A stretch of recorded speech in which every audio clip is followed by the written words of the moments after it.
1968, a quiet year in many respects, but not for the bluegrass state of Kentucky. Here, amidst the lush pastures and verdant hills, something unusual was brewing. The U.S. military had set up shop in the form of the Army's Research and Development Command, headquartered at Fort Belvoir, Virginia. But this wasn't your typical Army base. No, this was a clandestine laboratory tasked with exploring the most outlandish scientific theories, the stuff of pulp sci-fi and B-movies. The man in charge of this strange operation was Dr. Stephen S. Bass, an esteemed physicist who'd cut his teeth working on nuclear weapons during World War II. Intriguingly, he wasn't alone. A shadowy group of researchers accompanied him, their identities shrouded in secrecy to this day. We know they were there because declassified documents mention them, albeit sparingly. What were they working on? That's where things get really interesting. According to those same documents, they delved into areas like telekinesis, psychic phenomena, and even time travel. Yes, you heard that right. Time travel. Now, before you dismiss it as mere fantasy, consider this. NASA still has a division dedicated to investigating the possibility of manipulating time, known as the Breakthrough Propulsion Physics Project. But let's get back to Kentucky, where our story takes place. The project was so hush-hush that not even the governor knew about it. Only select members of Congress were informed, creating a veil of secrecy that remains intact today.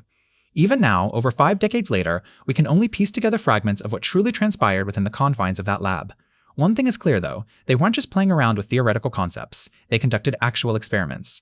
For instance, they attempted to influence physical objects using mind power alone, a practice known as psychokinesis. Now, while these attempts may have fallen short of turning forks into flying utensils a la Matilda, they did reportedly manage to make inanimate objects move without any discernible external force. And then there's the matter of time travel. While we don't have any evidence suggesting they succeeded, their efforts certainly weren't lacking in ambition. They devised complex mathematical models and proposed innovative technologies aimed at bending the fabric of space-time itself. Whether they were successful remains a mystery, one that might never be solved given the classified nature of their work. What we do know is this: something extraordinary happened in Kentucky half a century ago. An enigma wrapped in secrecy, it continues to defy explanation, forever etched in the annals of history as the strangest experiment in Kentucky history.